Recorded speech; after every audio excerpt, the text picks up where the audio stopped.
Back to live show. రాష్ట్రపతి రాజకీయం వేడెక్కుతోందా? జూలైలో ప్రస్తుత రాష్ట్రపతి ప్రణబ్ ముఖర్జీ పదవీకాలం ముగుస్తుంది. మరి తదుపరి రాష్ట్రపతి ఎవరు అనే అంశానికి సంబంధించి ఏకాభిప్రాయం కోసం త్రిసభ్య కమిటీ వెంకయ్యనాయుడు, అమిత్ షా నియమించిన వెంకయ్యనాయుడు, జైట్లీ అలాగే రాజ్నాథ్ సింగ్ల కమిటీ నిన్న సోనియా గాంధీని కలిశారు, వామపక్ష నాయకుల్ని కలిశారు, ఇతర పార్టీలతో కూడా సంప్రదింపులు జరుపుతున్నారు. కానీ ప్రభుత్వం ఏ అభ్యర్థిని ముందుకు తీసుకొస్తుందో తెలియకుండా మేము ఎట్లా సపోర్ట్ చేస్తామని చెప్పి చాలా స్పష్టంగా ఇటు కాంగ్రెస్తో పాటు ఇతర పక్షాలు కూడా అడిగిన పరిస్థితి.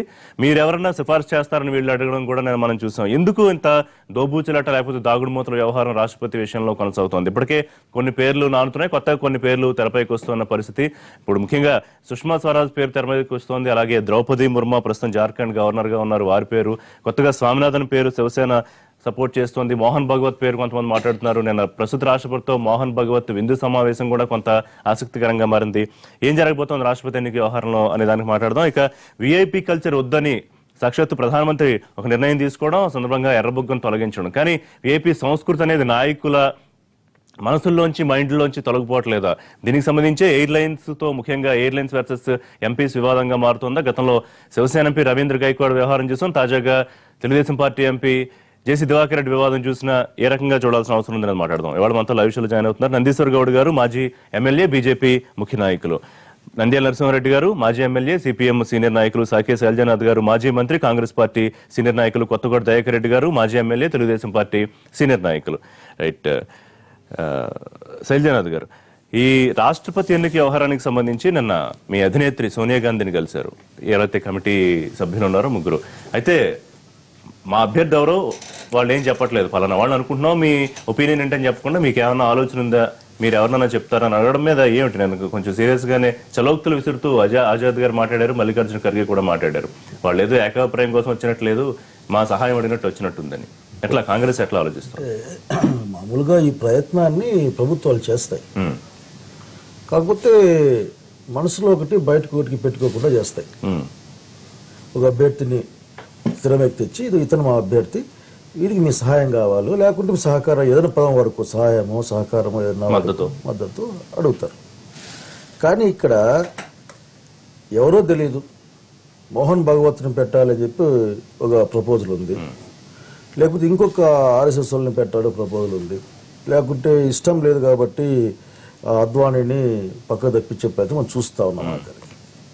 కాబట్టి అందులో నేను అనుకోవడం ఏంటంటే ట్రాన్స్పరెన్సీ లేదు, అట్లాగే నిజాయితీ లేని ప్రయత్నం అనుకుంటానని. ఊరికి అడగాలి కాబట్టి అడగడం, మేము అడిగాం కదా అని చెప్పడం. అడిగాం కదా, ఎవరిని పెడితే మీకేమి, మావాడి కూడా అయ్యేది, మీకు సంబంధం వ్యవహారం కదా అనే విధంగా బిహేవ్ చేయడం. అట్లాగే రెండవది వచ్చేసేసి నేను అనుకోవడం ఏంటంటే రాష్ట్రపతి ఎన్నికలు ఈసారి జరగాలని కోరుకుంటా ఉన్నాను నేనైతే. ఎందుకంటే దేశంలో అనేకమైన చర్చలు మొదలయ్యాయి. అసలుకి జనాలు చీలిపోవడము, అభిప్రాయ భేదాలతో సహా ఫిలసాఫికల్ థాటే ఈరోజు సొసైటీలో ఉంది. కనుక లెట్ ఎలక్షన్ అయితే బాగానే ఉంటుంది నా పోగొట్టుకుని అంటే ఏమి లేదు దాంట్లో. రెండవది అసలు వెంకయ్య నాయుడు, జైట్లీ, రాజ్నాథ్ సింగ్ కమిటీ పేరు ఏదో పేరు చెప్పాలి కదా. అవును, అది వెంకయ్య నాయుడా, వెంకయ్య పేరు దాంట్లో వచ్చింది. వెంకయ్య నాయుడు ఉండే అవకాశం లేదు కమిటీలో, ఏముంది వాళ్ళు చెప్తారు మీరు ఆఖరికి. కనుక ఇదంతా ఒక తంతుగా ప్రహసనంగా సాగించే కార్యక్రమాన్ని భావిస్తా ఉన్నాను. నిజాయితీ ఉంటే ఇదిగో మేము మోహన్ భగవత్ మా క్యాండిడేట్, మీరేమంటారు? ఓకే, అందుకంటే దాంట్లో పెద్ద ఇంపార్టెన్స్ నందీశ్వర్ కూడా అంటే వారన్నట్టు నిజాయితీ లేని వ్యవహారం అంటే ఒక ఫెయిర్ గేమ్ కాకుండా ఏదో అడిగామని వచ్చాము మీ దగ్గరికి మీరేం చెప్పలేదు అని రేపు నింద వేయడానికి ఏమన్నా అట్లాంటి గేమ్ ప్లాన్ చేస్తున్నారా? అసలు ఏకాభిప్రాయం సాధించడానికి వెళ్ళినప్పుడు పలానా వాళ్ళు అనుకుంటున్నాము, మీ అభిప్రాయం ఏంటి కదా అని కదా అడగాల్సిన పరిస్థితి. అసలు ఇప్పటి వరకు దేశ చరిత్రలోనే మరి ఎవ్వరు చేయనటువంటి సాంప్రదాయము ఇవాళ బీజేపీ పార్టీ చేస్తారు. దానికి మా సోదరులు చెప్తారు తెలియదు అంతే. ఎందుకంటే ఇవాళ భారతదేశంలో మరి ఇప్పుడున్న పరిస్థితుల్లో ఎన్డీఏ కూటమికి గెలవడానికి పూర్తి మెజార్టీ ఉన్నది.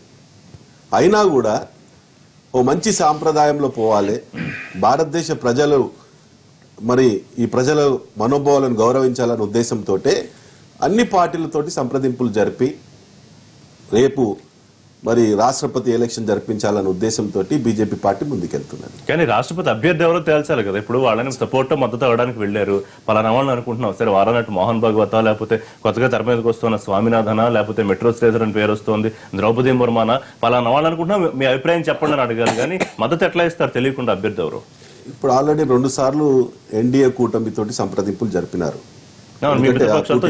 జరిపినారు. మళ్ళా 22 తారీఖు నాడు టోటల్ అన్ని ప్రతిపక్షాల వాళ్ళతో మాట్లాడి చర్చించి అందరితోటి సంప్రదింపులు జరిపిన తర్వాత 23వ తారీఖు నాడు నా పాయింట్ అది కాదు. అభ్యర్థి ఎవరో చెప్పకుండా ప్రతిపక్షాల దగ్గరికి వెళ్ళడంలో అర్థం ఉందా? అది అభ్యర్థిని నిర్ణయిస్తారు కదా తప్పకుండా. ఎన్డీఏ అంటే ఒక చిన్న క్లారిఫికేషన్, ప్రణబ్ ముఖర్జీ రాష్ట్రపతి అభ్యర్థి అప్పుడు కూడా ప్రతిపక్షాలతో చర్చ చేశారు, మీరు మద్దతు ఇవ్వండి అని.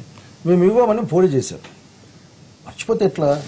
కానీ ఇది కొత్త సాంప్రదాయం కాదు. ఇది ఎందుకు మన రాష్ట్రంలో స్పీకర్ ఉంటాడు, ప్రయత్నం చేస్తారు, ఏకాభిప్రాయం కోసం ప్రయత్నం చేస్తాం. లేనప్పుడు పోటీ జరుగుతుంది. అంతేగాని ఈ మొన్న ఉన్న స్పీకరు వదిలేశారు కదా. కాబట్టి ఇది కొత్తది కాదు. కాకపోతే ఉన్నదంతా ఏంటంటే ఎవరో చెప్పకుండా, ఏమో చెప్పకుండా, ఊరికి అడిగామంటే అడిగినాం అనే ఒక మాట తప్పనిస్తే ఇట్లా మాకేం కానీ ఎవరు కనిపించడం లేదు. కరెక్ట్ గా అనిపిస్తుంది నందీశ్వర గౌడ్ గారు. ఎవరో చెప్పకుండా అసలు దాగుడు మూతలు అవసరమా? దాగుడు ముత్తలు ఏముందండి ఇక్కడ? దాగుడు ముత్తలు తప్పకుండా బీజేపీ పార్టీ ఎన్డీఏ తరఫున అభ్యర్థి పేరు తప్పకుండా చెప్తారు. చెప్తారు కానీ సపోర్ట్కి వెళ్లే ముందు అడగాలి కదా. రైట్, రెడ్డి గారు. ఇప్పుడు సర్చ్ కమిటీ వేస్తే సర్చ్ కమిటీ పేర్లు వాళ్ళ పార్టీలో పేర్లు ప్రకటించి వాళ్ళ పార్టీ ఆమోదం ఉండి ప్రతిపక్షాల మద్దతు ఇవ్వని అడగాలి. లేదు సర్చ్ కమిటీ ఉండి పేర్లన్నా ప్రకటించాలి. మేము ఈ అభ్యర్థులు అనుకుంటున్నాం, ఒకవేళ మీకు ఇంట్లో 3-4 రీట్లలో ఎవరైనా యునానిమస్ చేద్దామంటే పలానా పేర్లు ఉన్నాయి, ఇలా మీకు ఏమైనా అభ్యంతరమైన వ్యక్తి ఉంటే చెప్పండి అని అడిగితే అర్థం ఉంది. ఏం లేకుండా మీరే చెప్పండి అంటే అది ఏమి మీనింగ్? అది ఎట్లా ఉండదు అంటే పెళ్లి పిల్లలు లేకుండా పిల్ల ఇస్తావా అని పోయినట్టు. పెళ్లి ఇష్టమైన అడిగినట్టు. ఇప్పుడు పిల్లవాడు కూడా చెప్పకుండా పెళ్లి చేసుకుంటాం అంటే ఎట్లా చేసుకుంటారు? ఈరోజు కూడా అట్లే ఉంది. కానీ బీజేపీ ఫార్మల్ ఒక తంతు వ్యవహారంగా వ్యవహరిస్తుంది తప్ప ఓపెన్గా ప్రజాభిప్రాయం ఉన్న వ్యక్తిని తీసుకొచ్చి, సెక్యులర్ భావాలు ఉన్న వ్యక్తి తీసుకొచ్చి ఈ దేశాన్ని సమిష్టిగా రాజ్యాంగాన్ని రక్షించే వ్యక్తిగా రాష్ట్రపతి ఉండాలి, ఈ అభ్యర్థి సూటబుల్ అని చెప్పి తీసుకొచ్చే పరిస్థితి వాళ్ళకి లేదు. వాళ్ళు ఇప్పటికే అమిత్ షా తెలంగాణ రాష్ట్రానికి వచ్చినప్పుడు ఓపెన్గా చెప్పాడు, రాష్ట్రపతిగా మోహన్ భాగవత్ కు అవకాశాలు లేవు అని అనలేము అని కామెంట్ చేశాడు. అంటే దాని మీనింగ్ ఏమిటి అంటే ఇప్పుడు నేనేమి రేస్ లో లేనని ఆయన ఏమన్నాడే కాదు, చేసేటోళ్ళు ఏమన్నదని ముఖ్యం. ఎవరైనా రాష్ట్రపతి చేస్తా అంటే చేయని ఉండని అవకాశాలు ఉన్నాయా లేవా అని దాన్ని బట్టి ఉంటారు. రాష్ట్రపతి మోహన్ భాగవత్ అన్నట్టు మోహన్ భాగవత్ కలవడం సాధారణ కలయిక ఉండొచ్చు. సాధారణ కలయిక కూడా ఈయన ఆర్ఎస్ఎస్ చీఫ్ చర్చ జరుగుతుంది, అది ఉంది. మోహన్ భాగవత్ ఇది ఒకప్పుడు ఏమనంటే నేను ఉండను అన్నాడు. అప్పుడు అనడానికి కారణం ఏంటంటే అప్పటికి బీజేపీలో చర్చ జరుగుతుంది, శివసేనలో చర్చ జరుగుతుంది, అద్వానీ మీద కేసు రాలేదు. ఇవన్నీ సందర్భంలో నా పేరు రాదని ఉద్దేశంతో అవకాశం ఉన్నది. ఇప్పుడు ఎప్పుడైతే ఇవన్నీ పరిణామాలు వచ్చినాయో, శివసేన వచ్చిన తర్వాత ఆయన కూడా సిద్ధమవుతున్న పరిస్థితి అవపడుతుంది ఆయన చెప్పేది అనమాట అమిత్ షా. కానీ బీజేపీ ఆలోచన చేస్తే కూడా మనకు అవపడుతుంది. ఎట్లా ఉత్తరప్రదేశ్ ముఖ్యమంత్రి పెట్టిన తీరు కానీ, మోడీజీ అనుసరిస్తున్న విధానాలు కానీ, దేశవ్యాప్తంగా మత ప్రాతిపదికన చీలిక తీసుకొచ్చే పద్ధతులు కానీ, దళిత మైనార్టీ క్రిస్టియన్ వ్యతిరేకంగా వ్యవహరిస్తున్న తీరు కానీ ఇవన్నీ చూస్తే ఆర్ఎస్ఎస్ అని పెడతారు అనేది ఒక డౌట్ ఉంది. ఆర్ఎస్ఎస్ మూలాల వ్యక్తులు కూడా పెట్టే అవకాశం ఉంది. కానీ దేశ హితం కోరి పెట్టే వ్యక్తులుగా వచ్చినప్పుడు ఖచ్చితంగా అన్ని రాజకీయ పార్టీలు, సెక్యులర్ పార్టీలు, ఈ దేశ ఐక్యత కోరే పార్టీలు అన్ని కూడా బలపరుస్తాయి. కానీ ఆ ప్రతిపాదన వైపు బీజేపీ లేదు, అది కనిపిస్తూ ఉంది. దాని చర్యలన్నీ కనిపిస్తున్నాయి. ఈ దేశ ఐక్యత కంటే విఘాతం చేసే పరిపాలనే మత ప్రాతిపదికన ఆలోచించే స్థితి ఎక్కువ బీజేపీ కోపడుతుంది. ఈ దేశ హితం కోరే పార్టీగా దాని చర్యలు కరెక్ట్గా లేవు. ఇప్పుడు శైలజానాథ్ కూడా చెప్పినట్టు మన స్పీకర్ ఎన్నికల్లో కూడా పోటీలు ఉంటాయి. ఓడినా గెలిచినా కానీ ఒక సాంప్రదాయం అనేది పాటించాలి. ఇప్పుడు అదే సాంప్రదాయం రాష్ట్రపతి ఎన్నికల్లో కూడా గతంలో నుంచి కూడా పాటిస్తూ వస్తున్నారు. అదే ప్రాతిపదికగా ఈరోజు కూడా రాష్ట్రపతి ఎన్నిక ఎట్లా మెజారిటీ క్రింద ఉన్నప్పటికీ, ప్రతిపక్షాలకు మెజారిటీ లేనప్పటికీ మీ అభిప్రాయం ఏంటి అని అడగాల్సినటువంటి బాధ్యత పాలకపక్షం మీద ఉంది. దాన్ని నిర్వర్తిస్తున్నారు. ఆ నిర్వర్తించేటువంటి క్రమంలో ఖచ్చితంగా గతంలో మనం ఎన్ని పరిశీలన చేసినా కానీ అధికార పార్టీలో ఉన్నటువంటి వాళ్ళు ఎవరినో ఒకరిని అవతలలో కూడా సూచించి మనం చూసినాం. మీ పార్టీలో ఉన్న వాళ్ళైతే మాకు పర్వాలేదు అనేటువంటి ఇది సూచించింది మనం చూసినాం పార్టీ ఏదైనప్పటికీ కూడా ఒక బ్యాలెన్స్గా పోతాడనో లేదు వివాదాస్పదుడు కాదనో ఎటువంటి మచ్చ లేదు, ఓకే పార్టీ ఎట్లాగూ మేము కాదన్నా మీరు పెడతారు, గెలిపించుకుంటారు. ఆ గెలిపించుకునేటువంటి పరిస్థితిలో ఎవరినో పెట్టేదానికంటే పలానాలను పెడితే బాగుంటుందని ఒక సూచన చేసేదానికి అవకాశం ఉంటుంది. ఆ అవకాశాన్ని బీజేపీ వినియోగించుకుంటుంది. వాళ్ళు ఏదైనా సూచిస్తారేమో, ఎందుకంటే ఇక్కడ ఎలక్ట్రల్ లెక్కేసుకుంటే ఖచ్చితంగా గెలిచేటువంటి పరిస్థితి భారతీయ కానీ జనతా అట్లా కాదు అంటే వాళ్ళు సూచించిన అభ్యర్థిని బలపరిచే అవకాశం నిజంగా ఎన్డీఏ వైపు నుంచి ఉంటుందా? అదేదో తప్పించుకోవడానికి చెప్తున్నా. ఇప్పుడు వీళ్ళు గోపాలకృష్ణ గాంధీయో లేకపోతే శరద్ యాదవ్, శరద్ పవార్ ఏదో పేర్లు చెప్తున్నారు. నేను మీకు చెప్పింది అదే కదా. భారతీయ జనతా పార్టీకి ప్రధానమంత్రి యొక్క విధానాలు ఏవైతే ఎలా అవలంబిస్తున్నారో అవన్నీ క్యాల్కులేషన్లకు తీసుకొని వ్యక్తిని పెట్టుకునేటువంటి ఆలోచన చేస్తారు. అటువంటప్పుడు ప్రతిపక్షాలకు కూడా అవకాశం ఎందుకు ఇవ్వకూడదు?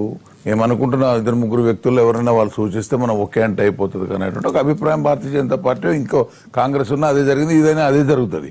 కానీ గతంలో ఏమైందంటే కొన్ని సందర్భాల్లో ఒక వ్యక్తి ఫలానా వాడిని మేము పెడుతున్నాం, మీకు అభ్యంతరం అనేది అడిగేది కూడా జరిగింది. అట్లా కాకుండా ఏంటి మీ అభిప్రాయం అనేది కూడా గతంలో కూడా జరిగింది. ఇది కొద్దిగా ఎక్కువ జరుగుతూ ఉంది. రైట్. ఇక్కడ మనం క్లియర్గా మనం అర్థం చేసుకోవాల్సింది ఏంటంటే ఒక కోర్ టీం కంటే అన్నిటికంటే కూడా అమిత్ షా, మోదీయే వాళ్ళిద్దరు ఏమనుకుంటే అదే చేస్తారన్న సంగతి ఇక్కడ తెలుసు అందరికి జనానికి. వాళ్ళిద్దరు దేశ క్షేమాన్ని ఆలోచన చేసి చేస్తారా లేదా అనేది $1 million క్వశ్చన్. ఇప్పుడు రైట్, ఎవరిని ఎన్నికైనా కానీ క్యాబినెట్ కాదని చేసేటువంటి రాష్ట్రపతి మనకు ఉన్నటువంటి సాంప్రదాయంలో లేనే లేదు. ఉన్నంతలో వివాదాస్పదులు కావు. ఒకటి ఏంటంటే దేశానికి ప్రథమ పౌరుడుగా ఉండబోయేటువంటి వ్యక్తి అందరూ ఆమోదయోగ్యంగా ఉంటే బాగుంటుంది అనేటువంటి ఒక ఫీలింగ్తో ప్రయత్నాలు ఇవన్నీ అన్ని రాజకీయ పార్టీలు కూడా. అట్లా అన్నప్పుడు ఎట్లాగూ గెలుస్తారో అనుకున్నప్పుడు పోనీ ప్రతిపక్ష పార్టీలు ఏమంటే ఇతను బట్టి చూద్దామా అనేటువంటి మాట వీళ్ళు కూడా ఎవరు మాట్లాడలేదు కదా. మరి తెర వెనుక అంటే ఇంకా వెనక ఏకగ్రీవం చేసుకునేందుకు జరిగేటువంటి కార్యక్రమాలు ఎట్లా ఉంటాయి ఏమనేది చాలా సందర్భాల్లో చూసినాం. కానీ దేశాధ్యక్షుడి విషయంలో కూడా మనం ఇక్కడ మాట్లాడుకోవడం కరెక్ట్. రైట్. శైలజానాథ్ గారు, ఇప్పుడు కాంగ్రెస్ కొంత ఆలోచన చేస్తోంది, శరద్ యాదవ్ లేకపోతే శరద్ పవార్ లేకపోతే గోపాలకృష్ణ గాంధీ వారిని తీసుకొద్దాం అన్న ప్రతిభా పాటిల్ పేరు కూడా ఏమన్నా అవకాశం ఉందా? క్లూ ఉందా? మీరు ఎవరిని ప్రపోజ్ చేసే పరిస్థితి ఉంటుంది? లేదా సుష్మా స్వరాజ్ని తీసుకొస్తే తెర మీదకి అందరికీ ఆమోదయోగ్యంగా ఉంటుంది అనేది బీజేపీ చేస్తున్న ఆలోచనగా కనిపిస్తుంది. సపోర్ట్ ఉంటుందా ఒకవేళ వారైతే? అట్లేం లేదండి. యాక్చువల్లీ ఈ రోజున యూపీఏ నుంచి క్యాండిడేట్ ఉండాలని ఆలోచన, ఈ నిమిషానికి ఉన్న ఆలోచన. ఎందుకంటే బీజేపీ అన్నది దేశాన్ని 2 ముక్కలు చేస్తూ ఉంది. దీన్ని ఒక విధమైన దాన్ని ఏమంటారంటే మతాన్ని వాడుకుని ముందుకెళ్తా ఉంది, జనాన్ని ఇబ్బంది పెడతా ఉంది అనుకుంటా ఉంది. కాబట్టి పోటీ చేసే కార్యక్రమాన్ని కాంగ్రెస్ పార్టీ చర్చలు చాలా చేశారు. ఈ మధ్యలో ఏకాభిప్రాయం ఉంటే ఎవరికైనా మంచి అందరికీ ఆమోదం వ్యక్తుంటే మంచిదే కదా. బట్ బీజేపీ దగ్గర నుంచి ఆ ప్రపోజల్ లేదు. మీరు మా అభ్యర్థికి మద్దతు ఎట్లా మీరు ఓడిపోతారు కదా, మేము కదా గెలిచేది. నాకు ఇంకో అదొకటి చెప్పాల్సి వస్తే డిప్లొమాసీ పక్కకు పెడితే గెలిచేవాళ్ళం మేము, మా అభ్యర్థి మద్దతు ఎందుకు ఇంత కష్టం అనే విధంగా మాట్లాడడం తప్ప ఇంకోటి కాదు.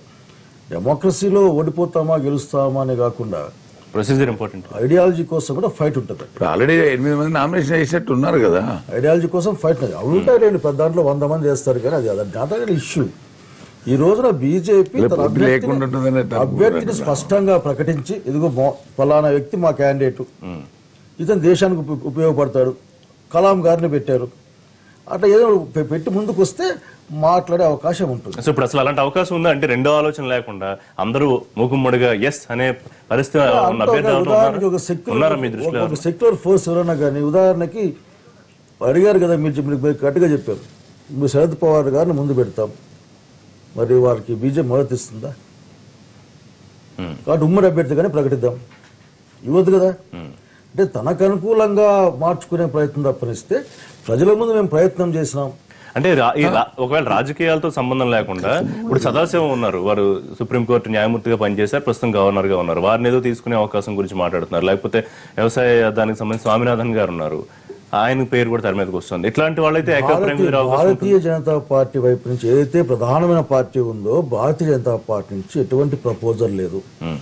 వాళ్ళ దగ్గర ఉన్న ప్రపోజల్స్ బయటకు వచ్చిన అద్వానీ, సుష్మా స్వరాజ్, మోహన్ భగవత్. ఓ మాట చెప్పు, ఉద్ధవ్ ఠాక్రే ఏం చెప్పినాడు, లేకుంటే పండిట్ ఇది పక్క పెట్టేసి వీరి పేరు జార్ఖండ్ గవర్నర్ గా ద్రౌపది ముర్ము వారి పేరు కూడా నోటి నుంచి రాలేదు.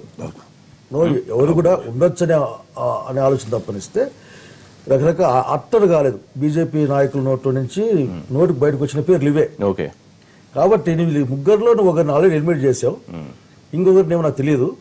బట్ మోహన్ భగవత్ గారు ముందు తెచ్చి పెడతా ఉన్నాం కనుక నీ క్యాండిడేట్ ముందు చెప్పు, నేను మొదటి తెచ్చి మళ్ళీ చెప్తాను. నరసింహారెడ్డి గారు, ఎవరికి మీ దృష్టిలో ఎవరికి అయితే ఏకాభిప్రాయం వచ్చే అవకాశం ఉంది? సార్ అద్వానీ గారికి ఇప్పుడు ఉన్న పరిస్థితుల్లో మరి విచారణలో ఉన్నారు కాబట్టి పెద్ద అవకాశం ఉండకపోవచ్చు. బీజేపీ కనుక ఏకాభిప్రాయంతో మేము పెడదామని అనుకుంటున్నామంటే వస్తుంది. వాళ్ళు ఫార్మల్ డిస్కషన్ చేస్తుంది తప్ప పార్టీలతోటి వాళ్ళు విధానపరంగా ఈ దేశాన్ని ఐక్యంగా ఉంచే వ్యక్తిని పెడతామనే ప్రతిపాదనతో మొదలు వాళ్ళు వైఖరి కూడా చెప్పలే. రాష్ట్రపతి ఎన్నికల్లో మేము దేశాన్ని హితం కోరే వారిని పెట్టుకుంటాము, రాజ్యాంగం రక్షించేవారిని చెప్పకపోయినా అదే కదా ఉద్దేశం. అదే ఉద్దేశం అది కాదు కదా. ఉద్దేశం ఇక్కడ మంది ఆల్రెడీ చెప్పాడు కదా, అమిత్ షా చెప్పాడు, ఇంకొక ఆయన చెప్పాడు, ఇంకొక ఆయన మాట్లాడుతున్నాడు. అది ఉద్దేశం ఎట్లయితుంది? ఒక రాజకీయ విధానం ఉన్న వాళ్ళు దేశాన్ని భగ్నం చేసే వాళ్ళ పేర్లు చర్చ వస్తున్నప్పుడు ప్రతిపక్షాల నుంచి ఏమని ప్రతిపాదన వస్తుంది? ప్రభుత్వం నుంచి ఆ ప్రతిపాదన వస్తే నువ్వు చేయిస్తే మేము కూడా చేయిస్తాం. నువ్వు ఇచ్చే చెయ్యి ఎట్లాంటి చెయ్యి? ఇనుప చెయ్య, కరెంట్ షాట్ కొట్టే చేయించిన చెయ్యి ఎట్లా కలుగుతాం?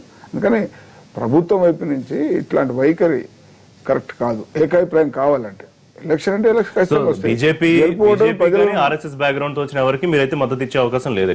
బీజేపీ ఆర్ఎస్ఎస్ మూలాలు కానీ మత ప్రాతిపదిక విభజన చేసే వ్యక్తిగా ఉన్నవారిని, పూర్వ చరిత్ర మత విద్వేషాలు రెచ్చగొట్టే వాళ్ళ చరిత్ర ఉన్నదాన్ని మేము అంగీకరించము.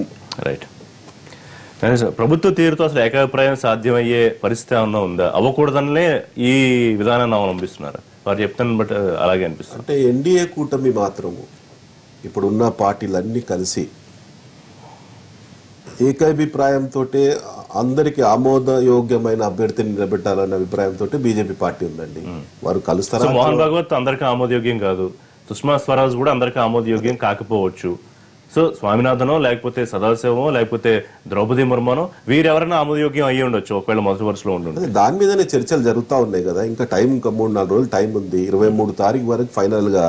ఇప్పుడు మొన్న వెంకయ్య నాయుడు గారు, అదే విధంగా రాజ్నాథ్ సింగ్ గారు, అరుణ్ జైట్లీ గారు, సోనియా గాంధీ గారితో మాట్లాడారు, సీతారాం యేచూరి గారితో మాట్లాడారు, బీఎస్పీ నాయకులతో మాట్లాడారు. చర్చలు జరుగుతా ఒకటే రోజులో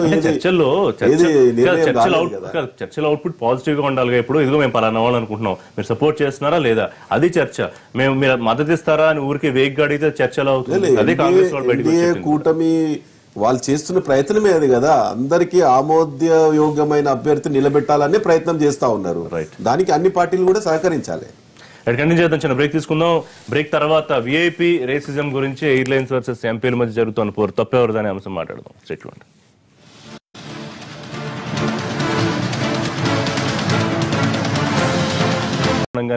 రాజకీయ నాయకులకు విఐపీ కల్చర్ లేకుండా ఉండడానికి ఎర్రబొగ్గ నిషేధించారు. అయితే ఆ కల్చర్ అనేది మనసుల్లోంచి మైండ్లో పాతుకుపోయింది, పోవట్లేదా? ఎయిర్లైన్స్ సిబ్బందితో జరుగుతున్న గొడవలు లేకపోతే మిగతా వ్యవహారాలు దానిలో భాగమైన అంశం మాట్లాడదాం. దయాకర్ రెడ్డి గారు, ఎట్లా చూడాల్సిన అవసరం ఉంది? అంటే కేవలం ఎంపీలనే కాదు, పొలిటీషియన్స్ వి నేమ్ ఇట్, కానీ జరిగింది ఎంపీల వ్యవహారం కాబట్టి. గతంలో రవీంద్ర గైక్వాడ్ చూసినా, ఇప్పుడు ఎంపీ జేసీ దివాకర్ రెడ్డి చూసినా ఎక్కడ పొరపాటు అనిపిస్తుంది? వీళ్ళ వ్యవహార శైలిలో ఇబ్బందా, లేకపోతే అవతల ఎయిర్లైన్స్ సిబ్బంది సరిగా వ్యవహరించట్లేదా, లేకపోతే కల్చర్ మనసులోంచి పోవట్లేదా? ఇక్కడ జేసీ దివాకర్ రెడ్డి గారి విషయంలో 20 నిమిషాల మొదలు మాత్రమే వచ్చినందువల్ల వచ్చినటువంటి ఇబ్బందిగా మనకు మీడియాలో కనపడింది. కానీ వాస్తవం మనకు కనపడుతున్నది అది.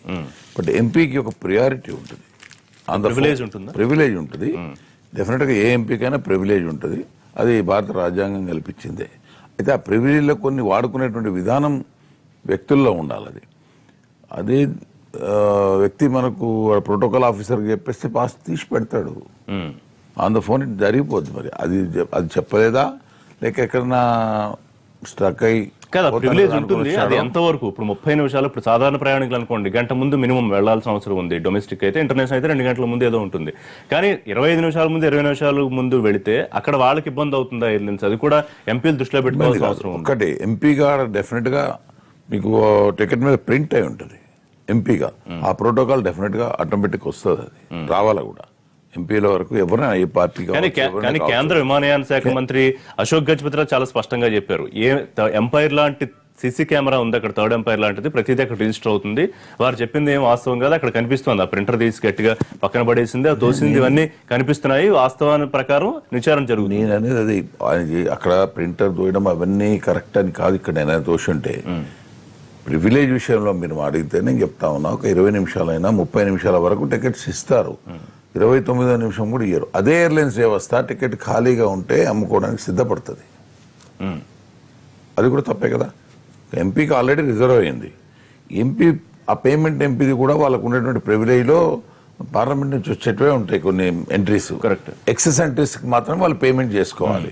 కాబట్టి ఎంపీగా ప్రింట్ అయి ఉన్నప్పుడు ప్రోటోకాల్ ఆఫీసర్కి ఫోన్ చేస్తే సరిపోయేది. దివాకర్ రెడ్డి గారు ఎందుకంత దివాకర్ పోయింటో ఏ తొందరలో పోయినారు. మరి అక్కడ పోయినప్పుడు జరిగిన వాగ్వివాదంలో ఆయన ఎంపీ అని చెప్తే కూడా ఆ రకంగా జరిగిందా? ఎంపీకి నీకు ఏ టికెట్ నేను చాలా సందర్భాల్లో చూసినాం కదా, వారు వచ్చేసరికి టికెట్ తీసి పెడతారు. ఒక నిమిషం కాదు, 15 నిమిషాల గుర్తులేదు, ఒక 2 నెలల ముందు కూడా దివాకర్ రెడ్డి గారు ఇలాగే బిహేవ్ చేశారు. వైజాగ్ ఎయిర్పోర్ట్ లోనో మరో ఎయిర్పోర్ట్ లోనో కొంత ఆలస్యం అయిందని చెప్పి వారు ఇదే రకంగా అసహనం వ్యక్తం చేశారు. ఒకటి మాత్రం, సో ద పాయింట్ ఈజ్ ఆ కల్చర్ మనము మిగతా వాళ్ళకన్నా భిన్నం, మనం ఒక విఐపీలో అది ఉండకూడదు. మిగతా వాళ్ళకన్నా భిన్నం అనేది ఒక ఎమ్మెల్యేకి కానీ ఒక ఎంపీకి కానీ ఎవరికి కానీ అసెంబ్లీ పార్లమెంటు తర్వాత ఇంకేదైనా ఎంట్రీస్ దగ్గర ఆ యొక్క సిబ్బందికి మొదలే తెలియజేసి ప్రోటోకాల్ వరకు పోతే బాగానే ఉంటుంది. కానీ ఇప్పుడు మేము తెలంగాణ రాష్ట్ర ప్రభుత్వంలో కూడా చూస్తున్నాం. గతంలో ఎమ్మెల్యేలకు ఎవరికి కూడా గన్మెన్లు ఇచ్చేటువంటి సంస్కృతి ఉండింది. కేసీఆర్ గారు వచ్చిన తర్వాత అసలు నక్సలైటిజం అనేది కానీ తీవ్రవాదం అనేది కానీ లేని పరిస్థితుల్లో మరి ఎక్స్ ఎమ్మెల్యేలకు ఎక్స్ ఎంపీలు కూడా పార్టీ పరంగా ఇచ్చుకున్నటువంటి పరిస్థితి మనం కనబడతా ఉంది. గతంలో ఉన్నదాన్ని విమర్శించాం. కాంగ్రెస్ ప్రభుత్వం ఉండని, తెలుగుదేశం ప్రభుత్వం ఉండని, అది ఉన్నప్పుడు మనం విమర్శించిన వాళ్ళం ఇవాళ మనం వాళ్ళ ఒక పార్టీకి సంబంధించిన వాళ్ళకి మనం ఇస్తా ఉన్నాం. మిగతా వాళ్ళకి ఎవరికి లేదు. ఇప్పుడు మేమున్నాం, మేము ఎక్స్ ఎమ్మెల్యేలు 2 ఉన్నాం మా ఇంట్లో. మాకు ఎప్పుడు గన్మెన్లు ఇప్పుడు లేరు. కానీ అదే కొంతమంది చాలా మందికి ఉన్నారు. ప్రజల్లో తిరగలేనటువంటి వ్యక్తి పోటీ ఎందుకు చేయాలా? పోటీకి సెక్యూరిటీ ఎందుకు అడగలుగుతుంది? My question. ఎందుకంటున్నానంటే ఒక లెవెల్ వరకు ఓకే, థ్రెట్ ఉన్న కాడ ఒక లెవెల్ నిజంగా వీఐపీ కల్చర్ అనేది ఇప్పుడు నేను అదే చెప్తా ఉన్నా. నీకు ఒక ఎమ్మెల్యే ఊరికి పోవాలంటే ముందర ఒక సిఐ పోవాలా? ఇప్పుడు సిఐ హారన్ కొట్టుకుంటూ పోయే పరిస్థితి ఎవరు తీసుకొచ్చారు? ప్రభుత్వాలు తెస్తా ఉన్నాయి. తప్పది. ఏ రాజకీయ పార్టీ ఉన్నా ఎమ్మెల్యేగా ఎన్నికైనటువంటి వ్యక్తి నిర్భయంగా ప్రజల్లో తిరగలిగిన దమ్ము, ధైర్యము ఆ యొక్క ఉండాలా. రైట్. అది లేనప్పుడు ఇదే ఇబ్బంది వస్తుంది. ఒక ఎంపీకైనా అదే. కానీ ప్రోటోకాల్ అనేది ఏదైతే కల్పించారో ఆ protocol that is different. So ఇప్పుడు కల్పించని ప్రోటోకాల్ దివాకర్ రెడ్డి గారి వైపు నుంచి తప్పు జరిగి ఉండుంటే మనకు కనిపిస్తున్న రికార్డుల ప్రకారం ఖచ్చితంగా చర్య తీసుకోవాల్సిందేనా? డెఫినెట్ గా ఎవరైనా తీసుకోవాల్సిందే. కానీ అక్కడ తప్పు జరగడానికి కారణం ఏంటి? ఎంపీకి అయితే ఖచ్చితంగా రిజర్వ్ ఉంటుంది, ఇవ్వాల్సింది. హాఫ్ అన్ అవర్ బిఫోర్ కాదు, 20 నిమిషాలు బిఫోర్ వచ్చినా ఇవ్వాలి. ఏ పార్టీకి చెందిన అది ఎయిర్లైన్స్ లో ఉంది రూల్స్ లో.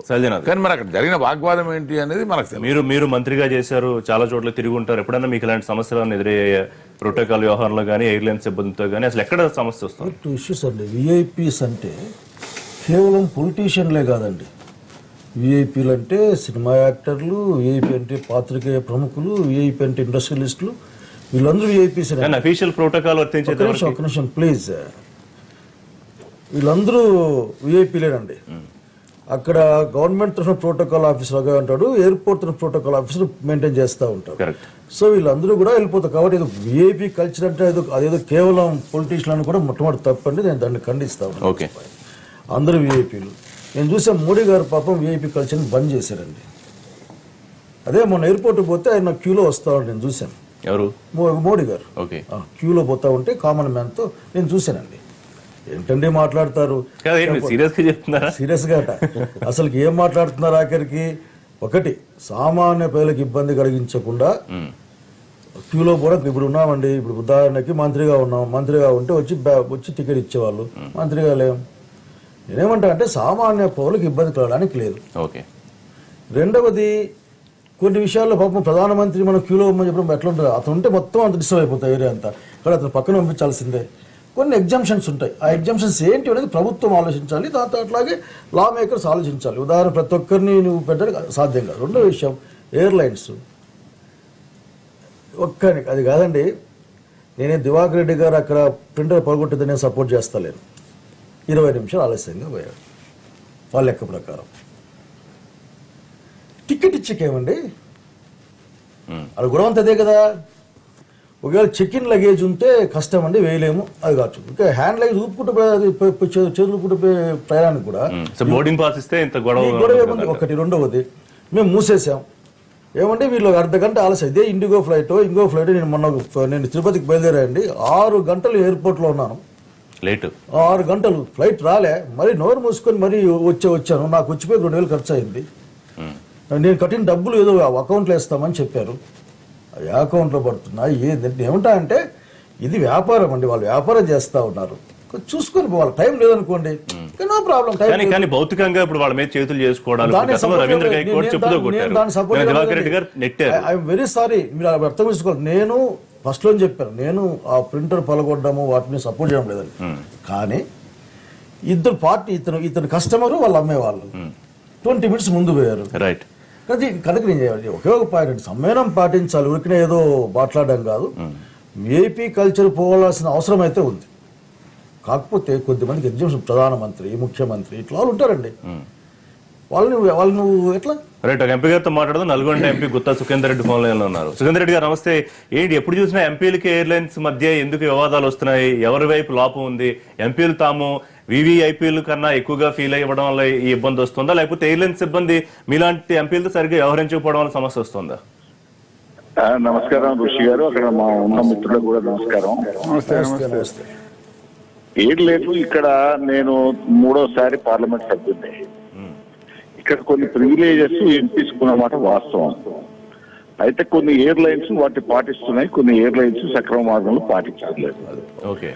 ఇంతకుముందు శైలరాజ్ గారు చెప్పినట్టు 45 నిమిషాల ముందు కనుక బ్యాగేజ్ కనుక ఇచ్చేది ఉంటే 45 నిమిషాల ముందు ఉంటే తప్పేం లేదు, అది ఇవ్వాల్సిందే. ఎందుకంటే వాళ్ళు ఈ మన బ్యాగేజ్ అంతా కూడా మన ఫ్లైట్ లో దింపాలి కాబట్టి, పంపాలి కాబట్టి 45 నిమిషాల ముందని జనరల్ గా చెప్తారు. అయితే హ్యాండ్ బ్యాగేజ్ అంటే చిన్న కవర్ తోనో లేకపోతే చిన్న బ్రీఫ్ కేస్ తోనో మనం వెళ్ళేటప్పుడు 20-25 నిమిషాల ముందు వెళ్ళడంలో వాళ్ళు బోర్డింగ్ పాస్ ఇవ్వకపోవడం అనేటువంటిది చాలా సందర్భాల్లో, ప్రత్యేకంగా ఇండిగోలో ఈ పరిస్థితి వస్తుంది. మిగతా ఎయిర్లైన్స్ లో అంత పెద్ద పరిస్థితి రాదు, కానీ ఇండిగోలో మాత్రం ఆ పరిస్థితి ఉన్నమాట వాస్తవం. అయితే నేను లోక్సభ హౌస్ కమిటీలో ఉన్నాను. మొన్న పోయిన వారమే మేము ఈ విషయాన్ని మన జిఎంఆర్ ఎయిర్పోర్ట్ ఢిల్లీలోనే మీటింగ్ పెట్టాము. దాంట్లో ఎయిర్ ఇండియా, సివిల్ ఏవియేషన్, తర్వాత వీళ్ళందరినీ కూడా పిలిచి చెప్పాను. అదే వీళ్ళు ఈ ఇండిగో వాళ్ళు చాలా ఇబ్బందికరంగా ఉన్నది, వాళ్ళు ముందర సీట్లు ఉన్నప్పటికీ ఎంపీలు కోరినప్పటికీ కూడా ఇవ్వకుండా అటువంటి పరిస్థితులు కూడా ఉన్నాయి. తర్వాత మనం రేట్ల విషయంలో కూడా లోక్సభనే చెల్లిస్తుంది, వీళ్ళకు పార్లమెంట్ చెల్లిస్తుంది బిల్లులన్నీ, మన ట్రావెల్ టికెట్స్.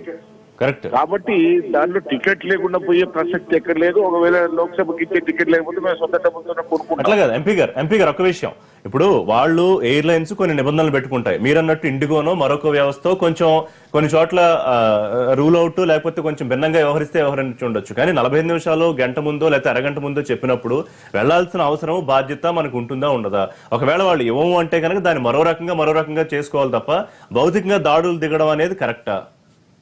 భౌతికంగా దాడులు దిగడం అనేటువంటిది వాస్తవం కాదు, దాన్ని ఎవరు కూడా సమర్థించరు. మేము 100% తిరుగుతాం, అలాంటి సమస్యలు రావు. చాలా సందర్భాల్లో వాళ్ళు ఫ్లైట్ మేము పోయి ఆడ కూర్చున్న తర్వాత విమానాలు వెళ్ళిపోయినటువంటి పరిస్థితులు ఉంటాయి. మేమే కాదు, ఆర్డినరీ ప్యాసింజర్స్ కూడా. తర్వాత ప్రభుత్వాలు కూడా, మా అశోక్ గజపతిరాజు గారు చాలా పద్ధతి కూడా చెప్తారు. నేను అడుగుతున్నాను, మితిన్ రెడ్డి గారికి తప్పు లేకున్నా వీళ్ళ గొడవ అయిన తర్వాత 2 రోజుల తర్వాత కేసు పెట్టారు మన తిరుపతి ఎయిర్పోర్ట్ లో. అంటే మిథున్ రెడ్డి గారి తప్పు లేదు దాంట్లో, వాస్తవంగా వాళ్ళు కాంప్లైంట్ ఇయ్యలేదు. తెల్లారి ఎయిర్ ఇండియా వాళ్ళని పిలిపించి కాంప్లైంట్ తీసుకొని కేసులు పెట్టించినటువంటి సంఘటనలు కూడా ఉన్నాయి.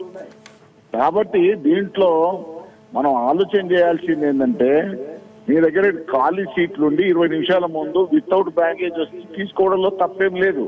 తర్వాత మేము కూడా అది కేవలం ఎంపీలకైనా మొత్తం ఎవరికైనా ఆర్డినరీ ప్యాసింజర్స్ కూడా అలాగే ఉండాల్సిన అవసరం ఉందా?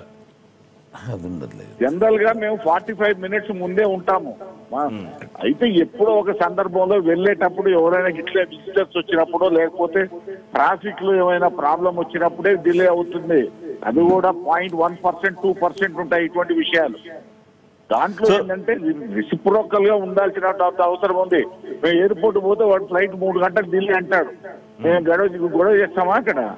సో ఇప్పుడు దివాకర్ రెడ్డి గారి వ్యవహారాన్ని, సుఖేందర్ రెడ్డి గారు దివాకర్ రెడ్డి వ్యవహారాన్ని సపోర్ట్ చేస్తున్నారా లేకపోతే మీరు ఖండిస్తున్నారా? Any passenger, not only MPs, any passenger కూడా వాళ్ళు ఏదో టెక్నికల్ రీజన్ చెప్తారు, గంటల కొద్దీ డిలే చేస్తారు. అయినా మనం భరిస్తున్నాం కదా ప్యాసింజర్స్ అందరూ. నిజంగానే ఫ్లైట్ వెళ్ళిపోయింది, బోర్డింగ్ క్లోజ్ అయిపోయింది, ఇవ్వకపోవడం అనే దాంట్లో అర్థం ఉంది.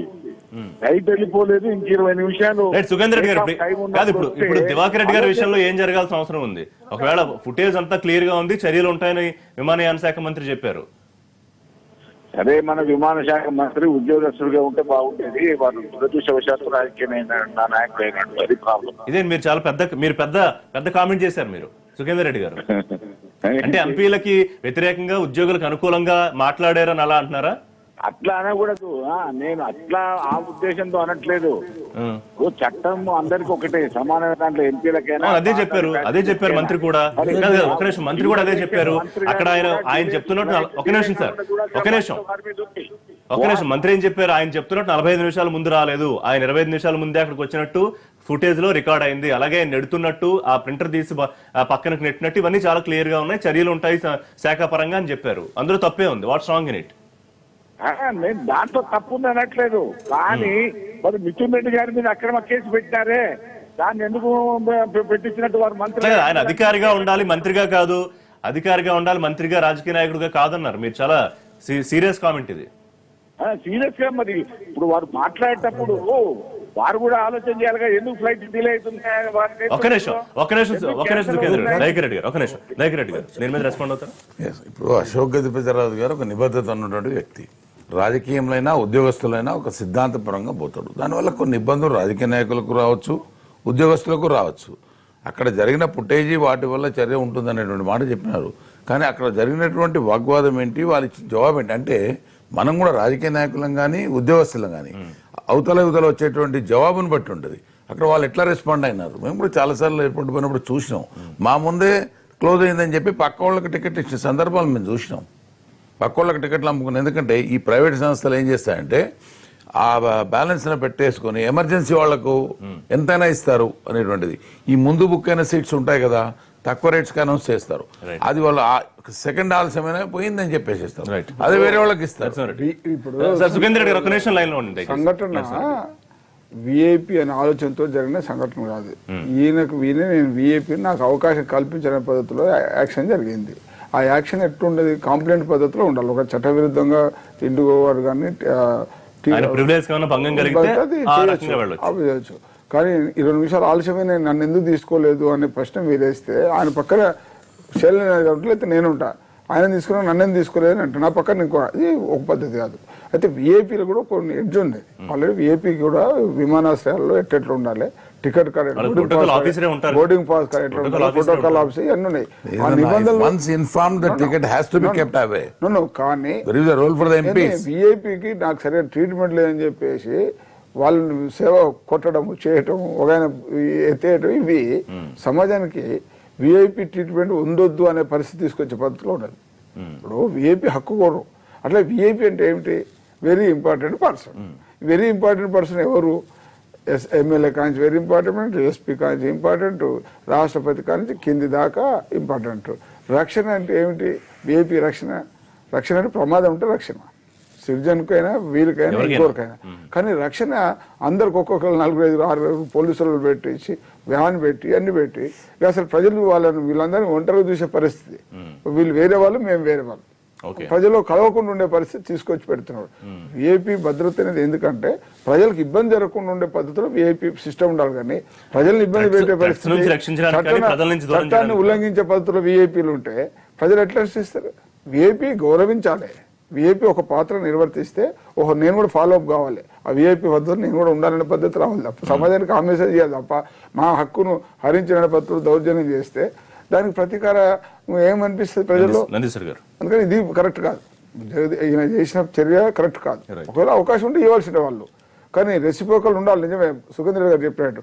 కానీ మేమే గొప్ప వాళ్ళని చెప్పేసి దౌర్జన్యం చేసి ఆ మిషన్ ఆడ ఎత్తేస్తే ఆ మిషన్ ఖరాబ్ దానివల్ల ఏమైనా ఇబ్బంది వస్తే ఒక ఆఫీసర్ని కొట్టాడు, ఒక ఆఫీసర్ని ఆయన కొట్టాడు, నేను కొట్టడం కరెక్ట్ అని చెప్పి ఒక రాజ్యాంగంలో ఒప్పుకునే వ్యక్తి అన్నాడు. ఇది ఏం మెసేజ్ ఇస్తుంది సొసైటీకి? It's a wrong method. ఇప్పుడు దేశ ప్రధాని అయినటువంటి నరేంద్ర మోడీ గారు ప్రధానమంత్రి అయిన తర్వాత ఈ విఐపి కల్చర్ను పూర్తిగా తీసేసే ప్రయత్నంలో వారు ఉన్నారు. ఆయన మొత్తం ఏపీ అయితే ఒక విమానం ప్రత్యేక విమానం దాంట్లో తగ్గే పని కాలేదు, తగ్గితే ఎర్ర బొగ్గలు విమానం ప్రత్యేక అంటే అట్లా కాదు ప్రధానికి కూడా ఉండొద్దు అంటారా? ఆయన కూడా సాధారణంగా ప్రధానమంత్రి ఇలా equal in front of the law. చట్టం సమానమే. ఒక ప్రధానమంత్రి గారు జరుగుతున్నటువంటి టెర్రరిజం దృష్టిలో పెట్టుకొని ఆయనకు కావాలండి చేశారు కదా మీరు టెర్రరిజాన్ని. అది కాదు ఎక్కడ పూర్తిగా అది మీరు పెంచి పోషించారండి. కాంగ్రెస్ వాళ్ళు పెంచి పోషించారు కాబట్టి ఇలా పరిస్థితి ఆ విధంగా మీరు చెప్పడం ఏంటండి? టెర్రరిజం మళ్ళీ ఆ సబ్జెక్ట్ కాదు. కాంగ్రెస్ వాళ్ళే కదండి టెర్రరిజం. కాంగ్రెస్ వాళ్ళే తర్వాతనే కదా తగ్గుతా ఉంది టెర్రరిజం. మోడీ గారు చాలా గొప్ప పనులు చేస్తారు. మీరు ఎర్రబుగ్గలు అయితే తీయగలిగారు, అలా కాదు కార్ల మీద ఎర్రబుగ్గలు తీయగలిగారు, కానీ మన మనసుల్లో మైండ్ లో మొత్తం బాడీలో విఐపి కల్చర్ ని ఎట్లా తీసేస్తారు? 70 సంవత్సరాల నుంచి వస్తున్నటువంటి విఐపి కల్చర్ వినండి సార్. ఇప్పుడు ఒక 40-50 సంవత్సరాల నుండి వస్తున్నటువంటి విఐపి కల్చర్ ఒకటేసారి తీసేయాలంటే ఎవరు తీసేయలేరు కదా. మెల్లమెల్లగా వారు ప్రయత్నం చేస్తా ఉన్నారు. దాంట్లో భాగంగానే ఎర్రబుగ్గలు తీసేసిండు. దాంట్లో భాగంగానే రేపు అన్ని విధాలు ఇప్పుడు మీరు విఐపీలో జరిగిన సంఘటన, ఇప్పుడు ఎయిర్పోర్ట్ లో జరిగిన సంఘటన అడుగుతా ఉన్నారు. వాస్తవం అది.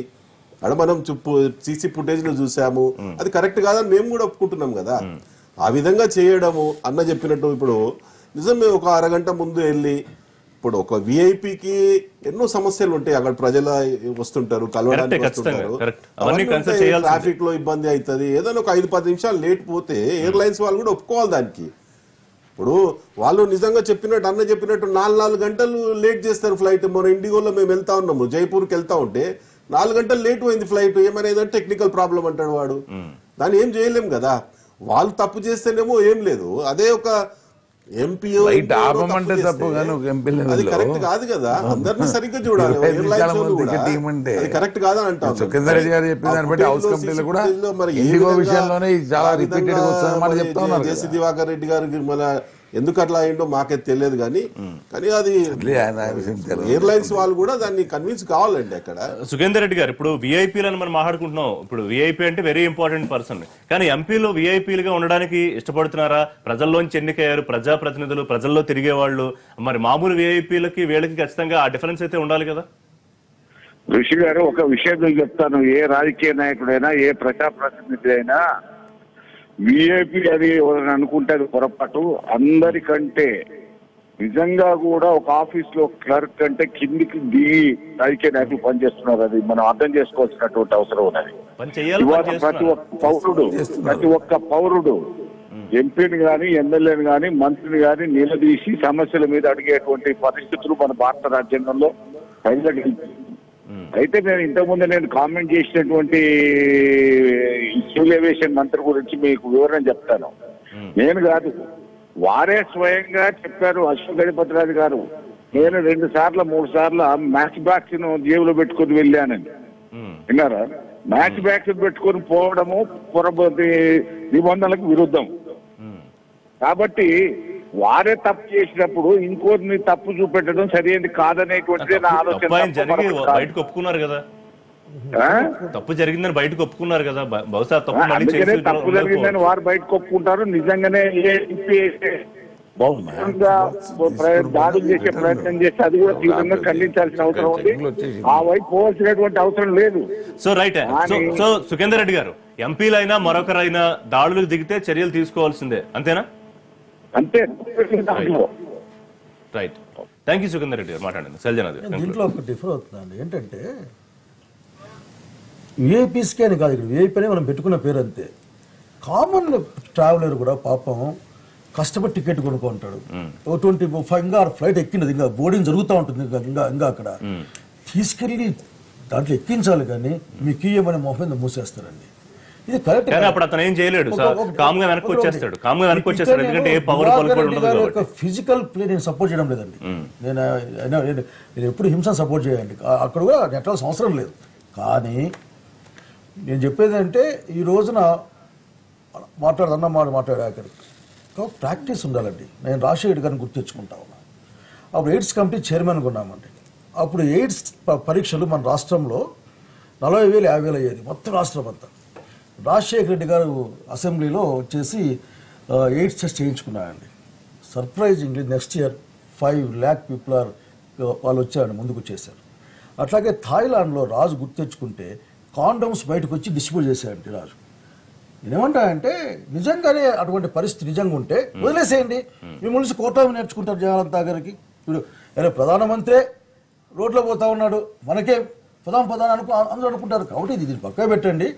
ఇక్కడ విఐపి కల్చర్ కంటే కూడా ఈ ఎయిర్లైన్ సంస్థల యొక్క వచ్చిన సమస్య ఉందండి. ఇట్లా ఆఖరికి విఐపికి టికెట్ ఇవ్వాలి, వాళ్ళ రూల్ వాళ్ళకు ఉంది కదా, ఇవ్వలేదు. మరి ఇక్కడ ఏమన్నా దివాకర్ రెడ్డి గారు అంటే దివాకర్ రెడ్డి గారు కౌంటర్లో కూడా తప్పడుతున్నారు. ఇప్పుడు ఇండిగో వ్యవహారంలో మీరు ఎవరు తప్పంటారు చివరికి? నేను చెప్పేందంటే ఫిజికల్ గా దాడి చేయడం దివాకర్ రెడ్డి గారు తప్పండి. కాకపోతే 20-25 నిమిషాల ముందు వచ్చిన తర్వాత బోర్డింగ్ పాస్ కూడా ఎయిర్లైన్ సిబ్బంది తప్పు, ఖచ్చితంగా తప్పండి. సర్వీస్ చేయడం లేదు. ఓకే, కానీ ఒక విషయం అనే యాక్టివిటీ కరెక్ట్ కాదు దివాకర్ రెడ్డి. అది ఓకే, అది అందరికీ అట్లాగే అక్కడ అవకాశం ఉండి అనుమతి ఇవ్వకపోతే వాళ్ళది కూడా కరెక్ట్ కాదు. అవకాశం ఉందా లేదా అని పరిశీలించకుండా టికెట్ ఉందండి, టికెట్ ఉంది, అవకాశం లేకపోతే ఛాన్స్ బోర్డింగ్ 5 నిమిషాలు అయితే ఆయన తీయడానికి ఉంటది. సీట్ ఉన్నప్పుడు అలో చేయడానికి ఏంటి? అయ్యో నేను ₹1,00,000 నష్టపోయింది. ప్రాబ్లం అంటే సీట్ ఉంది, ఆయన సీటు అక్కడ బోర్డింగ్ ఎంపీకి ప్రివిలేజ్ ఉంటుంది, ఫ్రంట్ సీటు ఇవ్వడంలో ఇబ్బంది ఉంది. దివాకర్ రెడ్డి గారు పోలేరు. వాళ్ళు చెప్పింది అదే, బోర్డింగ్ క్లోజ్ అయిందని వాళ్ళు చెప్పింది. 25 నిమిషాలు బోర్డింగ్ క్లోజ్ కాదండి, boarding close is different. Boarding close అయిందని బోర్డింగ్ వాళ్ళు అక్కడ క్లోజ్ చేసి ఆ టికెట్లు అమ్ముకుంటారు అని రాకుంటే చూడాలి మరి ఏం జరుగుతుంది. ఒక నిమిషం లాస్ట్ లో 3,000, 5,000, 15,000, 20,000, 25,000 ఏంటండి ఇది? రైట్, దాని మీద కూడా చర్చ జరగాలి. సో ఇక్కడైతే విమానయాన సంస్థలు డొమెస్టిక్ ఆయన మీద నిషేధం విధించాయి, కానీ ఎమిరేట్స్, దుబాయ్కి చెందిన ఎమిరేట్స్ విమాన సంస్థలో ప్రస్తుతం ఆయన కుటుంబ సభ్యులతో సహా ప్యారిస్ వెళ్లి ఉన్నారు జేసీ దివాకర్ రెడ్డి. ఇది కోసం మెరుపు. థ్యాంక్ యూ వెరీ మచ్ అండి లైవ్ షోలో జాయిన్ అయినందుకు. రేపటి లైవ్ షోలో తిరిగి కలుద్దాం. Keep watching NTV.